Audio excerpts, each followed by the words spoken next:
27, 28, Yesus disebut sebagai apa? Hamba yang kudus. Gimana? Ayat berapa tadi? Yang mana? Yang mana? Yang terakhir. Yang terakhir Kisah Para Rasul 4. Emang sehari dikasih berapa? Iya, dalilnya di data nomor 20 berapa tadi itu? 28 atau 29 atau nomor 30. Kalau dia disebut sebagai hamba suci itu di nomor 30-nya. Kisah Para Rasul 4 nomor 30. Ulurkanlah tanganmu untuk menyembuhkan orang dan adakanlah tanda-tanda mujizat-mujizat oleh nama Yesus hambamu yang kudus. Yesus itu hamba, bung. Dia anak karena dia intim kepada Tuhan. Coba Anda baca Ibrani 5 nomor 7. Sebagai manusia, dia mempersembahkan doa yang sungguh-sungguh kepada hakikat yang mampu menyelamatkannya dari maut. Dan atas kesolehannya doanya dikabulkan. Coba. Makanya Yesus itu tidak disalib karena kesalehannya. Dia berdoa semalam-malaman kepada Tuhan agar diselamatkan dari maut, doanya dikabulkan. Makanya dia selamat dari penyaliban. Gitu. Itu data. Nah, begitu cara kita belajar. Kenapa? Karena untuk mencari kebenaran itu, pola yang harus lebih utama itu adalah akal. Kenapa? Karena akal adalah makhluk materi Tuhan yang Tuhan tanamkan dalam materi fisik tubuh kita sebagai manusia. Akal merupakan serpihan cahaya yang dengan cahaya itu kita mampu membedakan segenap kualitas-kualitas objek. Ini adalah ember, ini adalah timba, ini manusia, ini kambing, ini sapi, ini tumbuhan dan seterusnya. Dengan akal kita mampu kemudian. Kenapa? Akal itu adalah cahaya.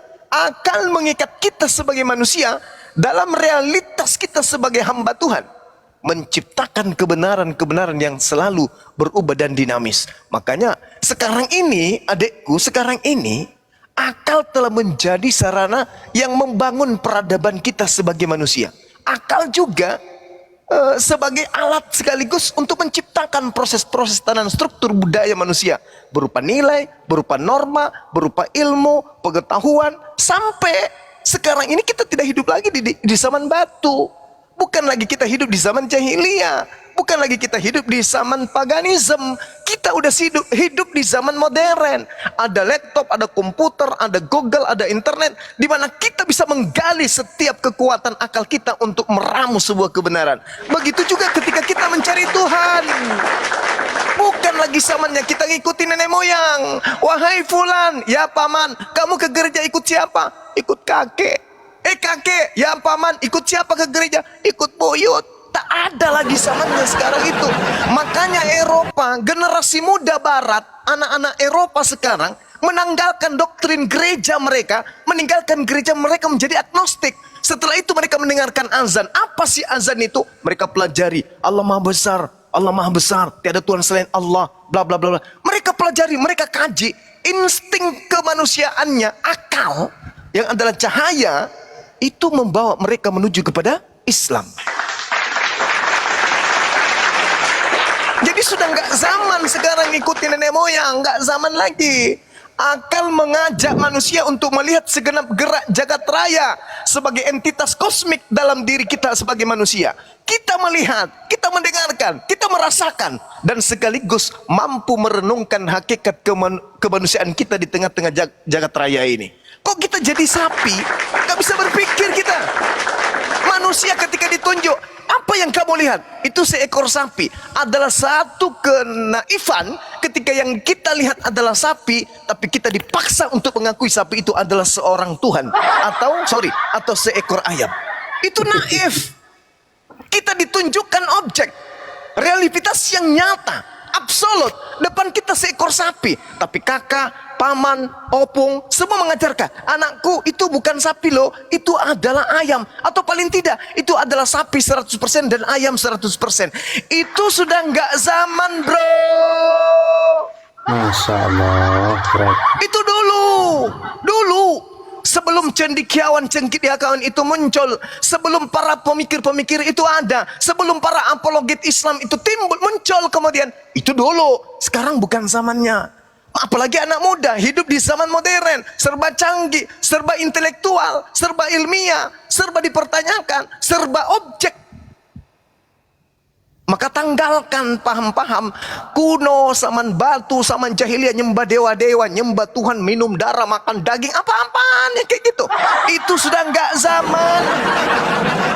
Manusia ini, kita ini makhluk berakal yang mengembangkan kemudian beragam konsep dalam kehidupan. Dan ingat, kita mampu melahirkan simbol-simbol yang diberi makna-makna tertentu.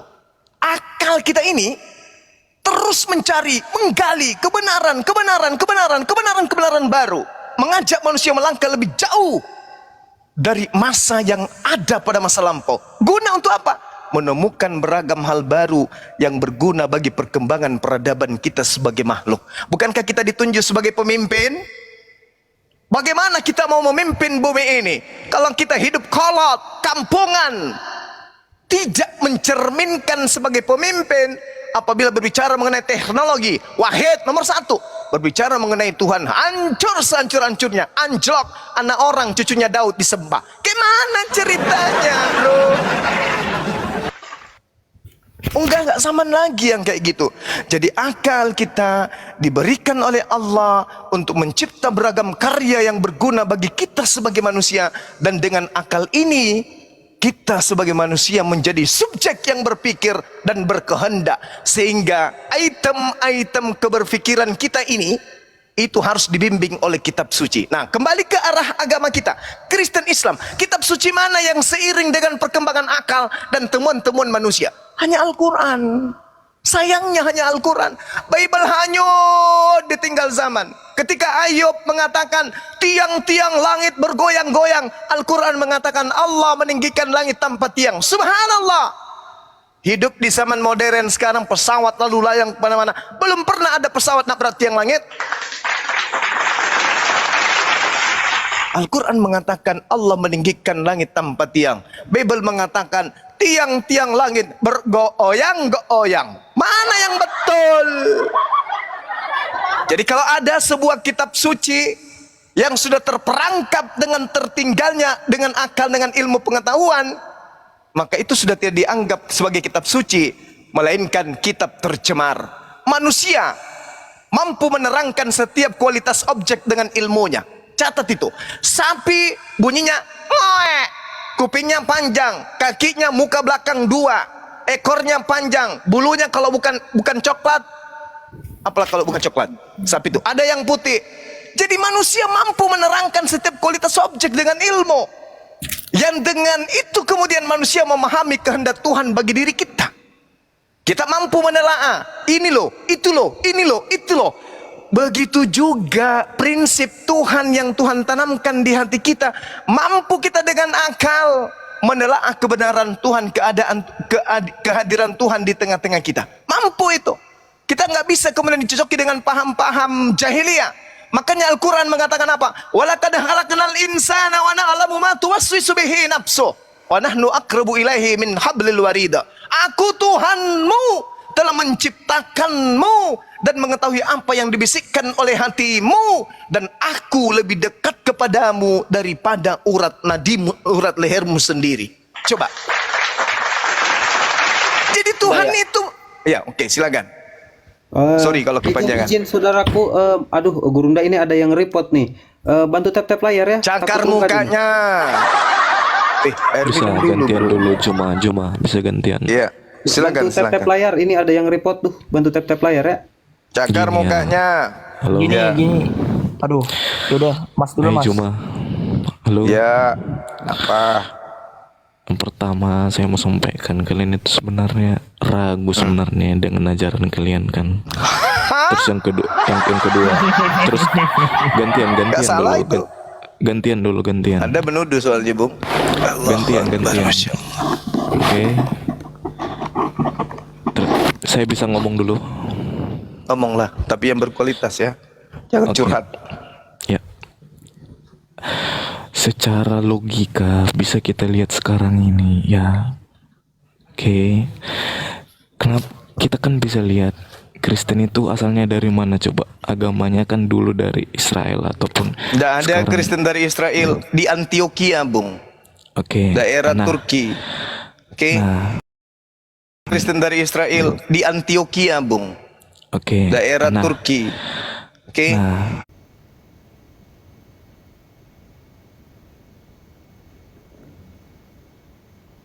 di Islam misalnya di Arab Saudi orang itu Sama menciptakan salah. misal gantian dulu bang. Misalnya sekarang ini Arab Saudi menciptakan apa namanya Ka'bah. Orang Islam datang ke sana biar apa? Biar pendapatan orang itu ada. Oke, itu yang pertama. salah Kita ente. tunggu, kita buka pikiran dulu. Yang kedua, Oke. orang oke. itu orang itu membuat tertulis seperti Al-Qur'an kurma itu bermanfaat karena itu datangnya Ini dari sumbernya mereka. dari mana nih bang? Ini Gitu. sumbernya dari mana nih? Gantian dulu guys. Curhat. Kita Oh. secara Cita-cita logika mangan-angan aja. nih. Siap. Kita secara logika aja ya, misalnya Al-Quran itu menyempurnakan Bible. Nah, apa yang disempurnakan? Bahwasannya di Bible itu kalau orang udah menikah nggak bisa menikah lagi. Apa yang mau disempurnakan di situ? Jadinya kita bisa menikah tuh 4 kali gitu. Itu yang disempurnakan. Kita buka secara pikiran gitu. Terus kita lihat negara-negara yang menganut Kristen damai gitu. Kita lihat dia seperti di Yaman ada perang dan kita buka pikiran. Maksud saya Damai. Maksud saya seperti ini. Damai. Gantian Kristen dulu, itu guys. membunuh 9 kali lebih banyak daripada agama apapun. Damai apaan? 2000 tahun terakhir. Kamu tahu nggak datanya? Jangan dipotong dulu Jibril. Enggak. Statement kamu tuh statement penipuan. Kita nggak membiarkan penipuan di sini. Iya nanti bantah. Agama damai apa? Agama kamu tuh 9 kali lebih banyak bunuh daripada agama apapun 2000 tahun terakhir. Jibril nanti di Ya, statement kamu dipantau. benarkan. Iya, Jangan setelah melakukan itu- penipuan di sini. Setelah itu wait udah. Oh, jadi nipu saya dulu lanjut. gitu ya. Oke, Bisa saya siap. lanjut ya? Silakan. Udah berapa poin tadi karena si Jibril inilah itu jadi lupa wak ya kan. Oke. Kan sebenarnya kami ini gini loh. Tadi si Juma ini kan ngomongin di Eropa bahwasannya percaya misalnya kita lihat aja di Indonesia ini jangan jauh-jauh aja nih itu diputar 5 kali sehari ribut di masjid tapi orang Kristen makin banyak gak usah nyampe ke Eropa gitu kita cari-cari apa contoh-contoh sederhana aja gitu gak usah sampai ke Eropa lah kita udah di ODGJ orang ini framing semua omongannya, nggak ada data. Ini mendingan si tren. Lanjut Gurunda Zuma. Aduh ya Allah. Oke, saya tanggapi dulu ya pitnahan-pitnahan murahan kutu mimbar gereja yang tadi. Yang pertama terkait dengan tuduhan Ka'bah. Nah, nanti kita hantam dengan perpuluhan ya. Di dalam kitabnya orang Yahudi harus kau pertanggungjawabkan nih. Yesaya 60 satu perikop itu semua bercerita tentang Ka'bah. Sejumlah besar onta akan menutupi daerahmu. Onta-onta muda dari Median dan Eva mereka semua akan datang dari Sheba akan membawa emas dan kemenyan serta memberitakan perbuatan masyhur bagi Tuhan. Itu hanya digenapi oleh Mekah. Segala kambing domba Kedar akan terhimpun kepadamu, domba-domba jantan Nebayot akan tersedia di dalam ibadahmu.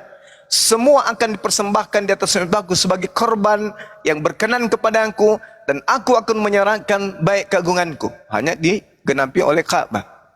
Sebagai ganti keadaanmu dahulu ketika engkau ditinggalkan, dibenci dan tidak disinggahi seorang pun. Sekarang aku akan membuat engkau menjadi kebanggaan abadi, menjadi kegirangan turun-temurun. Hanya digenapi oleh Ka'bah Mekah. Pintu-pintu gerbangmu akan terbuka senantiasa, baik siang maupun malam, tidak akan tertutup, supaya orang membawa kekayaan bangsa-bangsa mereka kepadamu, sedang raja-raja mereka ikut digiring sebagai tawananmu. Ini hanya diperoleh di dalam ajaran Islam, yaitu ziarah ke Mekah.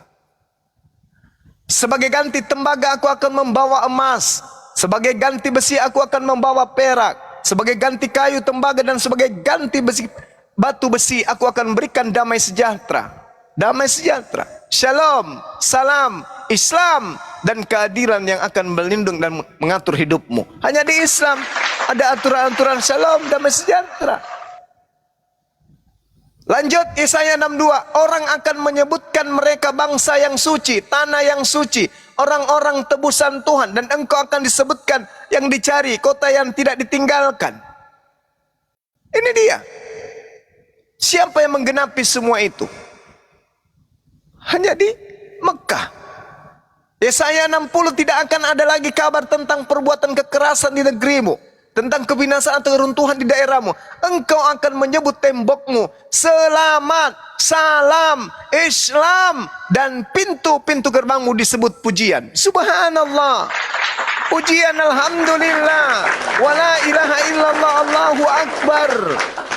Yesaya 35, di situ akan ada jalan raya yang tidak disebutkan, yang disebutkan dengan sebutan jalan suci.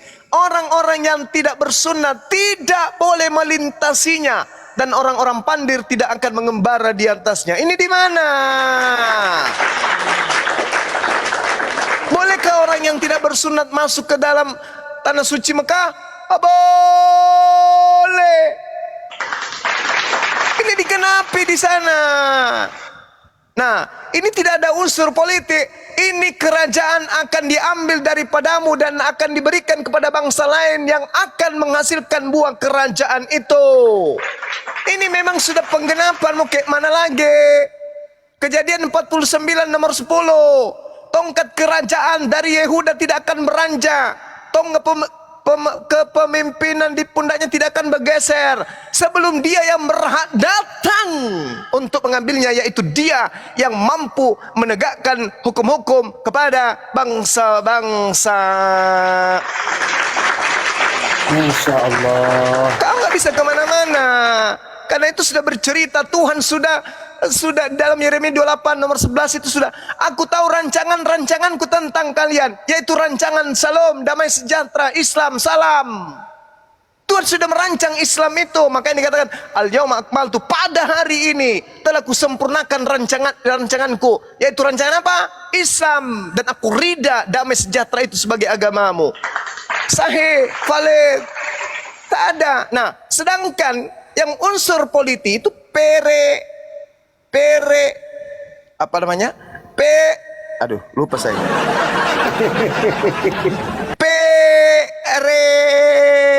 Puluhan. Itu yang unsur politik. Perpuluhan itu tak ada hubungannya dengan karisting. Perpuluhan itu di dalam Ulangan 18 itu hanya untuk Bani Lewi saja, bukan untuk bangsa karisting. Haramnya babi itu hanya untuk Bani Israel. Perpuluhan juga hanya untuk Bani Israel. Sabat hanya untuk Bani Israel. Torah hanya untuk Bani Israel. Ketika kemudian dibatalkan segala-galanya, kenapa perpuluhan tidak dibatalkan? Ayo, malu. Babi dibatalin, Bang, sunat jawab dong, dibatalin, yang tadi sebelum perpuluhan tidak dibatalin. Itulah yang dimaksud Kristen menjalar ke seluruh dunia, karena di situ ada bisnis multi level marketing. Semakin banyak serigalanya, jemaahnya, semakin banyak cuang, semua demi cuang, cuang, semua demi cuang. Sadar dia menyembah manusia, tapi apalah daya, cuang yang berbicara. Tak ada yang bisa menghalangi kalau cuang sudah berbicara. Bapak, jangan begitu Pak. Enggak boleh. Jangan Pak. Oh tidak, enggak apa-apa. Jangan Pak, jangan, enggak bisa. Oh enggak apa-apa, jangan, enggak masalah. Enggak bisa Pak. Enggak mau, saya tidak mau. Giliran lihat amplop dolar perpuluhan, oh iya nggak apa-apa, sini deh, ini deh, ayo deh, ini deh. Tak ada. Kalau sudah perpuluhan yang berbicara, aspal pun dimakan, aspal pun ditelan, rumah-rumah pun ditelan, bahkan lautan pun disedot. Kalau uang sudah berbicara, satu-satunya agama bisnis di atas muka bumi itu hanya karisteng, agama multi level marketing. Semakin banyak jemaat, semakin tebal kantong gereja. Toh. Jangan Bang, boleh kau Bang Suma. Jangan ngarang kau Bang Suma. Nah, Itu orang fakta. gila juga. Silakan Bang Tren. Nangis, tapi liriknya yang bagus dong, biar kuping kita bagus dengernya. Ya, silakan deh. Gini Bang, yang tadi yang apa ya? Yang nggak boleh ke gereja ya, apa karena mengajak ke neraka. Terus ujung-ujungnya sampai ke Tuhan Yesus adalah hamba Allah, Yes. anak Allah. Terus persamaannya anak Allah adalah orang-orang yang melakukan perintah Allah dengan setia gitu kan. Betul. Tapi nggak bisa dimaknai hanya seperti itu. Jadi kita nggak bisa disamain sama Tuhan Yesus, walaupun ada beberapa orang yang juga apa ya, melakukan taat gitu kan. Tapi kan tetap aja kita masih berdosa. Sedangkan kalau Tuhan Yesus di dalam Alkitab dan dari sejarah juga emang nggak berdosa gitu. Jadi terus gimana ya? Terus kalau mengenai Tuhan Yesus Tuhan apa bukan, itu juga udah jelas sih di Alkitab menurut saya. Gitu Jadi aja. gini, Yesus itu menurut Yesus. Jangan menurut orang lain. Harus menurut Yesus. Siapa Iya. aku ini? Ada kok. Yesus. Kalau menurut Yesus pas coba. dicobai di padang gurun sebelum dia melakukan pelayanannya Dicoba. kan, Matius dia 4 kan ya, bilang terus kepada iblis, janganlah engkau mencobai bagus. Tuhan Allahku. Tuhan Allahmu.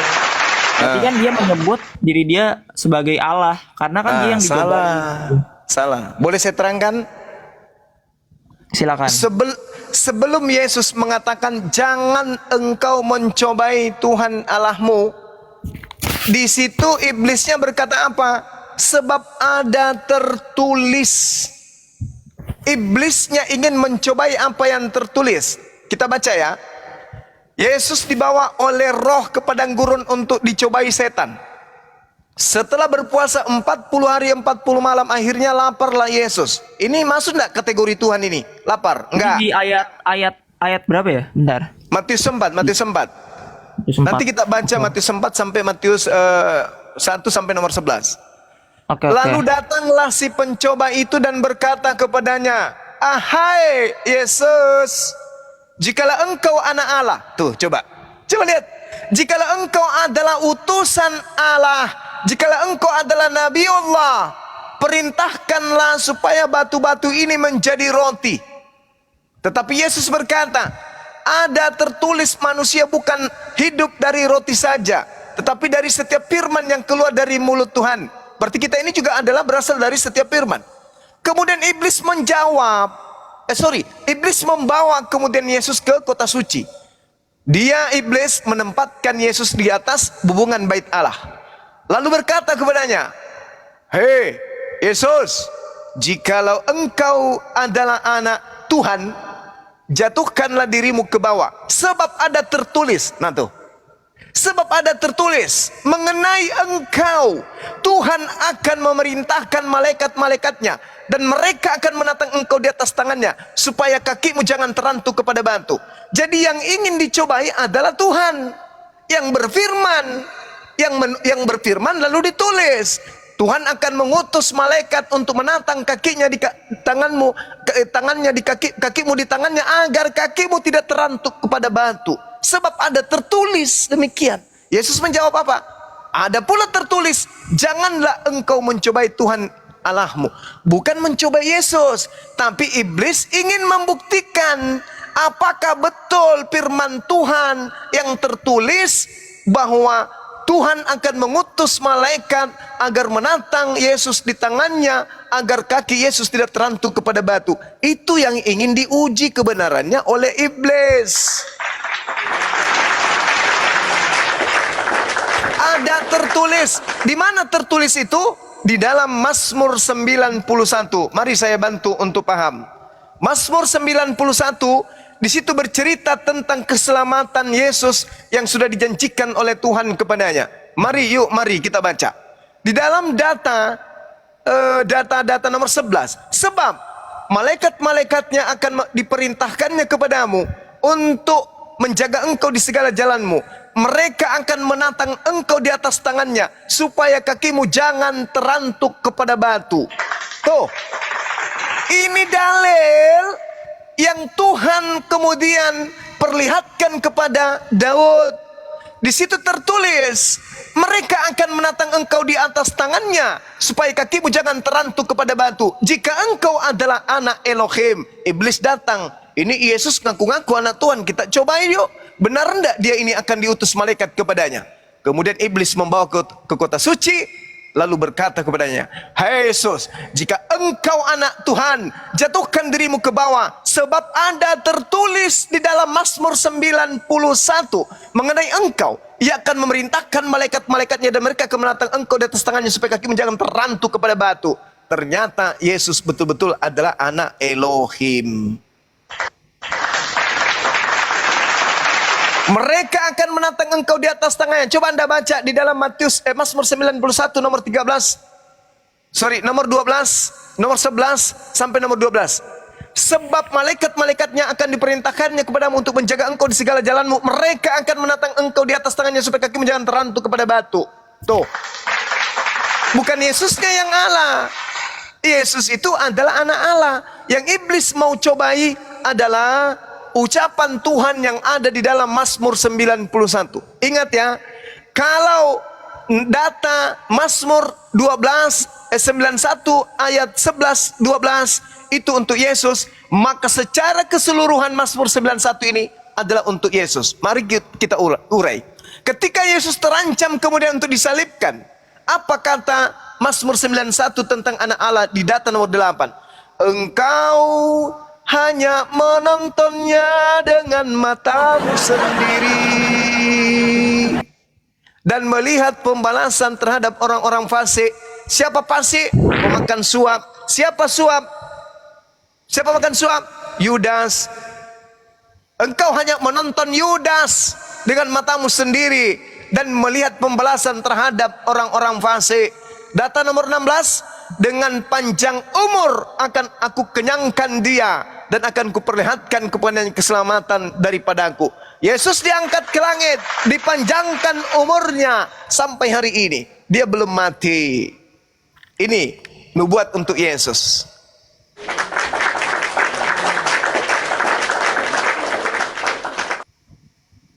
Ada lagi pertanyaan? Jadi Silakan. Menurut abang itu dia mencobai apa ya? Kayak Perkataan Tuhan. Tulisannya lah, tulisan yang di Mazmur gitu kan, bukan Iya, mencobai betul. Tuhannya Yes. gitu, mencobai Yesusnya gitu. Kan? Ya udah Bukan. sih. Oke sih. Apa? Ya. Gimana ya? Ada Kalau ya, ada. interpretasi abang kayak gitu ya udah. Tapi kan ada yang apa ya? Ada bukti lain nggak itu doang kalau Tuhan Yesus itu Tuhan gitu. Tidak bisa Yesus itu Tuhan. Tidak bisa. Yesus itu manusia.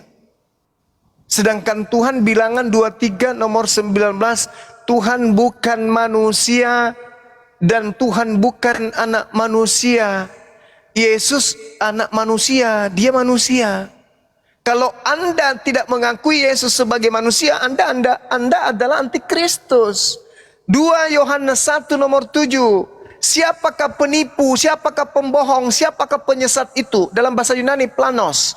Bukankah dia yang pergi ke seluruh dunia, yang tidak mengaku Yesus datang sebagai manusia? Itulah penyesat dan itulah antikristus. Nah, Anda mengatakan Yesus Tuhan, berarti Anda tidak mengakui Yesus manusia. Berarti Anda adalah pendusta, Anda adalah antikristus, Anda dajjal.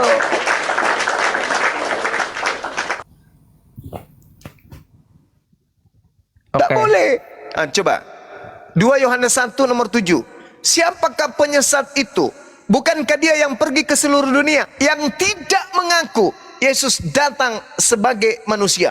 Itulah pendusta, itulah penyesat. Masalahnya kami mengaku Tuhan Yesus datang sebagai manusia. Terus ke gereja nyembah siapa? Manusia atau Tuhan? Yesus. Nah, tuh berarti Anda penipu. Kan sudah dibilang dalilnya. Siapakah pembohong itu? Pembohong itu lain di mulut, lain di praktek. Itu Anda katakan. Sebab kami mengakui Yesus itu manusia. Oke, kami manggut-manggut aja. Begitu hari Minggu kami intip Anda di gereja. Pada hari Minggu kami pergi nyembah Yesus. Pembohong, penipu. Bang Suma, sorry Bang Suma. Tadi Anda mengatakan Anda Maha mengakui dia Kuasa- datang Maha sebagai Kuasa manusia. itu Tapi kok Anda menyembahnya, berarti Anda pembohong. Benarlah yang dikatakan 2 Yohanes 1 nomor 7. Sebab banyak penyesat. Coba, kata penyesat dalam akar kata Yunani itu adalah planos. Planos itu pembohong, penyesat, penipu. Yang dikatakan Oke, Bang. penyesat, penipu. Bentar, Bang. Mulut Bentar, Bang. kata berbeda dengan praktek. Anda mengatakan dengan mulut Anda, Yesus adalah manusia, Bang Suma. Dia datang sebagai manusia, Bang Suma. Pada hari Minggu kuintip, saudara. Sampai di gereja, pada hari Minggu aku menyembahnya Yesus. Anda membantah diri Anda mengatakan Boleh ini nggak? manusia. Tapi Anda juga menuhankan. Berarti Anda menjilat ludah Anda sendiri. Anda mengatakan manusia, tapi Anda menyembahnya. Berarti Anda pembohong, planos, penipu, penyesat. Ya. Tapi abang pernah Bang kepikiran Tren, nggak sih izin kalau sebentar Bang Tren, sebelum menanggapi ini tadi William ini memotong Gurunda Zuma ya. William, kamu Kristen apa Pindah Muslim? dulu, 1 lawan 1 aja dulu. Siap, Bang Hendy. Memastikan doang ini, Muslim apa Kristen, Bang William? Enggak dia itu. Bebas bang, Gimana? bebas saya nggak nyimak bang. Oh, lanjut Bang Tren. Oke. Bang Zuma kan tadi ngasih statement kalau Yohanes nulis kalau yang mengakui Yesus sebagai manusia itu antikristus kan. Tapi Yang tidak mengaku. oh iya. Oke. Terus nanti dikasih kesimpulan bahwa yang menyembah manusia itu antikristus gitu kan. Yes. Ya kan? Oke. Tapi Bang Zuma pernah mikir nggak sih kalau Yohanes itu juga nyembah Tuhan Yesus? Dia mati buat Tuhan Yohanes- Yesus juga. Yohanes yang mana yang nyembah Yesus? Muridnya, anak Nikodemus, anak Nikodemus maksudnya. Zebedeus. Enggak. Penulis Yohanes ini bukan Yohanes, murid Yesus, bukan. Kitab Yohanes ini ditulis tahun 40-an. Bahkan ada yang mengatakan ditulis di era tahun 130-an baru rampung kitab Yohanes ini. Itu bapak-bapak gereja asal mula mengatakan itu. Ditulis antara tahun 40 sampai tahun 130. Kan dahsyat ini. Dan Anda Oke. kalau mau membuktikan bahwa Yohanes bukan penulis buku Yohanes, baca di dalam Yohanes 21 nomor 24 sampai nomor 25. Jelas di situ. Yang menulis buku Yohanes bukan murid Yesus. Berarti sekarang Bang Zuma mempertanyakan keaslian Alkitab dan penulisnya ya? Bukan. Al-Quran saya berkata bahwa Bible itu dituliskan berdasarkan atas penyelidikan orang-orang yang hanya menduga-duga tanpa mengetahui kebenarannya. Al-Quran mengatakan apa? Wa minhum ummiyuna la ya'lamuna al-kitaba illa amaniya wa inhum illa yazunnun. Di antara mereka ada yang buta huruf yang tidak memahami kitab pengajaran Torah dan seterusnya, kecuali hanya berangan-angan dan mereka hanya menduga-duga. Lalu Allah mengatakan apa? Wailul lilladzina yaktubuna al-kitaba bi'aidihim thumma yaquluna hadza min 'indillah liyashtaru bihi thamanan qalila. Celakalah orang-orang yang menulis buku dengan tangan mereka sendiri kemudian berkata ini dari Allah. Celaka. Dan sungguh celaka kata Allah. Coba Anda lihat. Anda menelisik kemudian penulis-penulis Bible Anda. Ada enggak di antara mereka yang tidak celaka mati mengenaskan? Ada enggak? Justru itu. Bentar Bang. Justru itu Bang. Siapa orang yang berani mati kalau buat sebuah kebohongan gitu kan? Gitu intinya. Ya justru Tuhan bersumpah. Anda tidak percaya Quran? Kuambil dari Ulangan 18. Kita lihat dari Ulangan 18 nomor 20. Gini Bang. Tadi kan Abang bilang kalau surat Yohanes itu ditulis pada tahun 40-an. Yes. Gitu kan. Terus Abang kayak nggak percaya yang nulis itu Yohanes murid Tuhan Yesus gitu kan. Bukan tidak percaya, Bung. Keasliannya dipertanyakan. Terus gimana saya bisa percaya Al-Quran yang ditulis 600 kemudian Oke. berdasarkan bagus. orang yang nggak ngelihat kejadian Oke. Tuhan Yesus bagus. Ini pertanyaan ada dan di- pernyataan. ada di sana gitu. Oke. Secara langsung, melihat secara langsung gitu. Oke. Gimana saya Baik. bisa percaya? Oke, baik. Saya terangkan. Al-Quranul Karim tidak dituliskan berdasarkan kumpulan kesaksian. Al-Quran tidak melakukan angket, menyalin dari kitab lain, menyalin dari tulisan lain, disadur dari informasi atau daftar pustaka. Tidak. Al-Quran menyatakan diri, lakinillah yashhadu bima anzala ilaika anzalahu bi ilmi wal malaikatu yashhadun wa kafa billahi syahida. Tetapi Allah menjadi saksi atas Al-Quran yang diturunkannya kepada Nabi Muhammad sallallahu alaihi wasallam. Allah menurunkan dengan ilmunya dan para malaikat pun menyaksikan, dan cukuplah Allah yang menjadi saksi. Jadi Al-Quran ini dari langit, pewahyuan Nabi Muhammad sallallahu alaihi wasallam, orang yang buta Ibrani, buta Aramaik, buta bahasa Yunani, buta bahasa Inggris, buta bahasa Indonesia. Dia tidak mampu membaca kitab-kitab sebelumnya. Lalu datang informasi dari langit melalui Roh Kudus. Saksinya adalah Allah dan para malaikat. Nah, kebenarannya bisa diuji hari ini. Sedangkan kitab saudara disusun dari orang-orang yang bersaksi. Coba Anda baca dalam Yohanes 21 nomor 24. Kubacakan sejenak, sabar. Kita baca dari data 24-nya sampai 25. Kita lihat apa yang tertulis di sana. Dialah murid yang memberikan kesaksian tentang semua ini. Dialah murid. Dia siapa? Murid yang mana? Yang telah menuliskannya, dan kita tahu bahwa kesaksiannya itu benar. Kesaksiannya itu benar.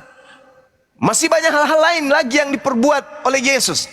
Tetapi jikalau semuanya itu harus dituliskan satu persatu, maka agaknya dunia ini tidak dapat memuat semua kitab yang harus ditulis itu. Coba.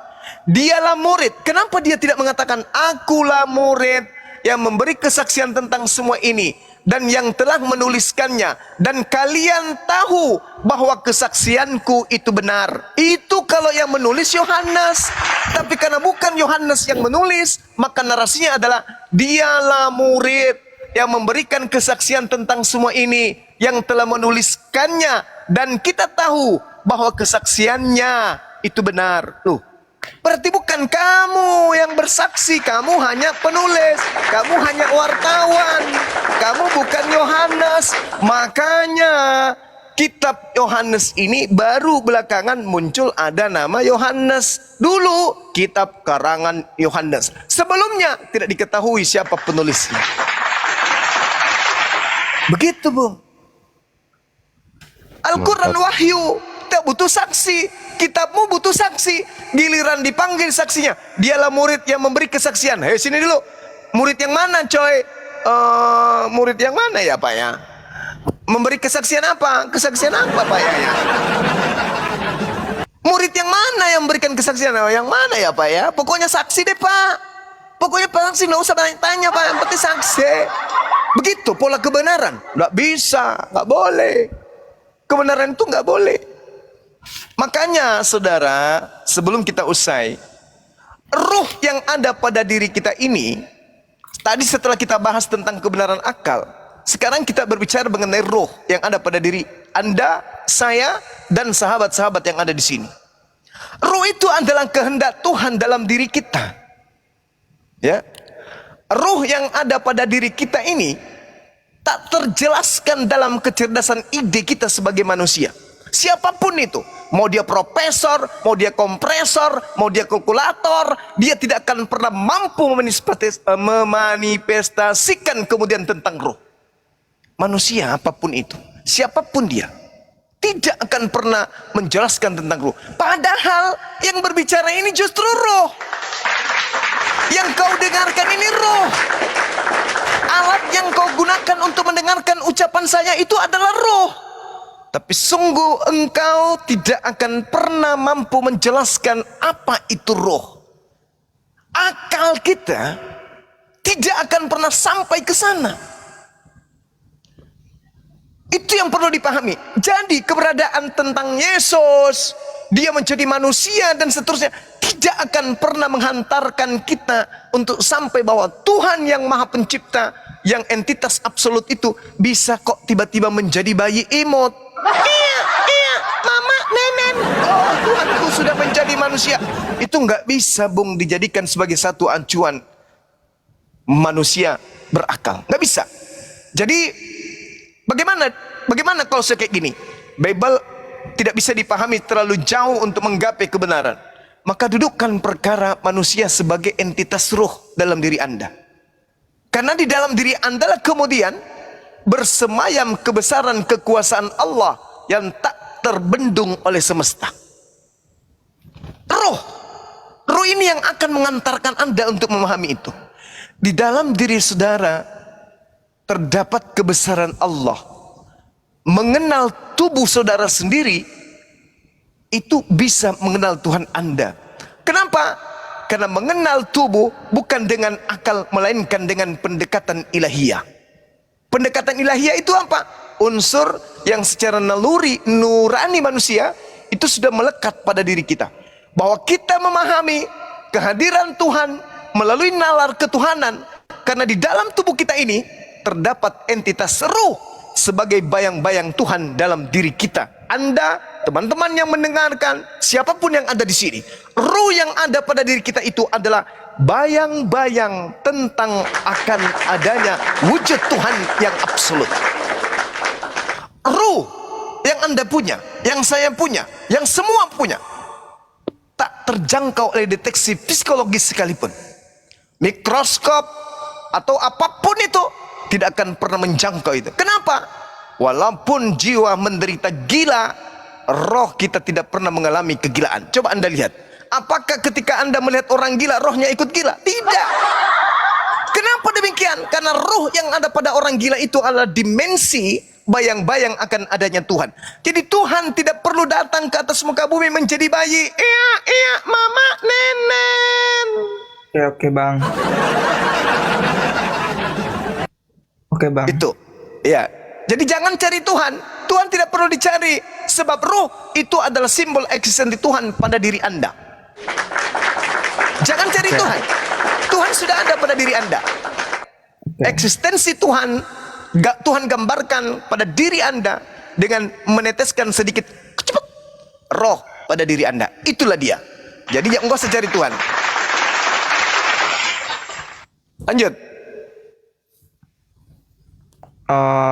Saya mau nanggepin sih tadi. Silakan. Apa ya? Tadi kan Tuhan menjadi manusia karena kita ingin mencari Tuhan. Itu kan premisnya ya berarti ya? Iya, itu dalam konsep kalian. Salah bang. Jadi Tuhan konsep mana itu manusia, Tuhan menjadi manusia kan konsep Kristen. bukan karena kita ingin mencari dia, tapi dia ingin menebus dosa kita. Ini lebih parah lagi. Enggak bang, tapi lain dari itu saya mau nanya Doktrin kan gereja tadi. masuk ke Bang Tren. Jadi Bang Tren ini memang seumuran Bang Tren harus kritis. Jadi akal itu digunakan benar kata Gurunda Zuma Benar, tadi. benar. Jangan sampai percaya oke. saja dengan apa yang dikatakan oleh bapak-bapak gereja. Jadi dipakai akal sehatnya. Lanjut Bang Tren, lanjut. Bentar. Selain dari ini kan udah kalau ngomongin tugas Yesus menjadi manusia udah beda topik ya. Jadi saya mau nanya doang sama yang tadi sempat di-mention, kenapa banyak martir di apa namanya? Penulis Bible. Iya, di Kristen intinya. Sampai abad sekarang juga masih banyak martir buat Kristen. Pertanyaan saya, kenapa mereka mau mati cuma buat kebohongan? Intinya itu aja sih. Itu doang. Oke, baik. Saya bacakan dalil. Kalau dari Al-Quran Anda percaya, Ulangan 18 20 sampai 22. Tetapi seorang nabi yang terlalu berani untuk mengucapkan demi namaku perkataan yang tidak kuperintahkan untuk dikatakan olehnya, atau yang berkata demi nama Tuhan lain, atau yang berkata demi Tuhan lain, berarti orang Kristen nih. Nabi itu harus mati. Jika sekiranya kamu berkata dalam hatimu, bagaimana kami mengetahui perkataan yang tidak dipermankan Tuhan? Apabila seorang nabi berkata demi Tuhan lain, nama Tuhan, dan perkataannya itu tidak terjadi dan tidak sampai, maka itulah perkataan yang tidak difirmankan Tuhan. Dengan terlalu berani nabi itu telah mengatakannya, maka janganlah gentar padanya. Nabi di sini adalah pemimpi. Nevi pemimpi. Jadi maksudnya orang-orang yang mengajarkan melihat, menubuatkan. yang tidak berasal dari Tuhan, apa kata Tuhan? Itu harus mati. Ini Ulangan 18 yang mengatakan itu. Kalau nggak percaya kepada Quran. Oke. Tapi kan gini Bang ya. Iya. Gimana ya? Kalau premis Abang bilang dia harus mati, berarti kan ada orang yang intensinya membunuh gitu kan. Membunuh kayak apa ya? Kayak nabi palsu lah intinya. Kalau dari menurut perspektif ajaran Abang. Tapi kan ini mereka gimana ya? Mereka kan kayak apa ya? Bukannya dibunuh gitu loh, tapi menyerahkan diri. Maksudnya gitu loh. Bukan gini bang. Abang tahu ini nggak bang? Kematian Santo Petrus. Sempet kan dia kabur dari kematiannya, tapi dia balik lagi buat disalib. Ujung-ujungnya disalib kebalik. Itu tuh mereka yang nyerahin diri bang, bukan mereka yang diincar terus dibunuh. Itu enggak gitu maksudnya. Tuh. Nah, Anda tahu tidak? Tuhan itu maha membolak-balikkan hati manusia. Tahu kan? Kalau Tuhan sudah mengutuk Kristen atau Tuhannya Islam? Tuhan itu cuma satu. Tuhan itu cuma satu. Cuman ada di antara kita yang salah sembah. Bukan Tuhan yang kita sembah. Ketika Anda berteriak kemudian, ya Tuhan, yang mendengarkan itu Tuhanku. Yesus, bukan Yesus. Yesus tidak maha mendengar. Anda berdoa di gereja, yang mendengarkan doa Anda itu bukan Yesus, tapi Tuhanku. Tuhan yang umat Islam yang mendengarkan itu. Karena Tuhan itu maha pengasih, hambanya mau menyembah dirinya ataupun tidak menyembah dirinya, Tuhan tetap kasih. Makanya dikatakan Bismillahirrahman. Dengan menyebut nama Allah, dialah Allah yang maha pengasih. Anda mau sembah dia, Anda mau ingkari dia, Anda mau hujat dia, dia tetap maha pengasih. Karena kebenaran sebuah agama tidak dilihat dari cerminan doa kita dikabulkan atau tidak.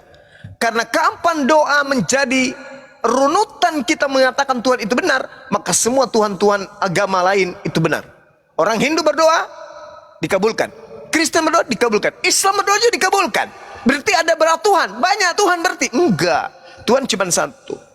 Tuhan yang maha kaya, siapapun yang berdoa, Tuhan tak ada nilai. Anda minta uang 1 miliar, untung baik kalau Tuhan saya tidak jatuhkan 1 miliar dari langit, tapi berupa koin jatuh di kepala Anda. Untung bagus. Tuhan memberikan siapapun yang meminta. Mau dia kafir, mau dia Islam, mau dia Kristen, dikasih. Nah itulah fungsinya akal. Supaya kita ini kemudian menelaah kebenaran dan keberadaan Tuhan. Bukan kita kemudian menunggu Tuhan datang kayak agama pagan. Hercules turun ke bumi, Krishna turun ke bumi, apalagi Dewa Horus turun ke bumi, apalagi Buddha turun ke bumi. Ngapain yang kayak gitu-gitu? Tuhan itu meliputi segala aspek. Tuhan meliputi segala aspek. Jadi tidak perlu Tuhan itu datang lahir, apalagi jadi bayi. Nauzubillah, nauzubillah. Bentar bang. Ya. Boleh ngomong nggak? Silakan. Masalahnya tadi saya nanyanya premis abang kan yang sebelum ini ngomong kalau apa ya, nabi-nabi dari Kristen tuh apa, bukan nabi sih, apa rasul atau santo-santa juga itu dibunuh gitu, diincar buat dibunuh. Tapi kan inti yang tadi saya bilang, mereka nggak dibunuh, mereka menyerahkan diri. Itu yang saya tanya gitu. Iya, cara Tuhan kemudian itu untuk membunuh, menghabisi, menghukumi orang-orang itu banyak cara. Oh, berarti caranya kayak dibolak-balikin pikirannya gitu. Betul. Gitu. Makanya Al-Quran mengatakan wa makaru sih, wa makarallah. Oke. Mereka memandang perbuatan buruk menjadi baik. Oke, Bang. Saya mau cabut, Bang. Oke. Kapan-kapan ini lagi, Bang, ngomong lagi, Bang. Oke, sip. Datang lagi ke sini. Ya. Bang, saya suka Bang. bahwa ada orang yang kritis. Ya, silakan. Oh iya, dadah. Dada juga. Dada nggak tuh? Selamat malam. Oke, silakan dinaikkan lagi kalau ada dan diserahkan kepada Ben Abraham atau Dinda Jibril atau Bang Andis Lebes, Dardiansa. Saya Tahan dulu, gantian Bang kita Juma. nyimak. Giliran tak ada Oten saya yang nyimak ya. Banyak mak. Tadi kan ada lagunya tadi apa? Pada Iya. hari, pada apa tadi? Pada hari Minggu. Kemana tadi? Pada minggu aku ke gereja Pak Yesus. Dadah Bang Zuma. Dada. Dada katanya dada. Ini pala nih. Dilanjut, Ini nih dilanjut. pala nih. Tapi anak yang tadi itu cakep itu, dia sabar dia. Cuman kehabisan kata-kata. Mestinya belajar terus gitu loh.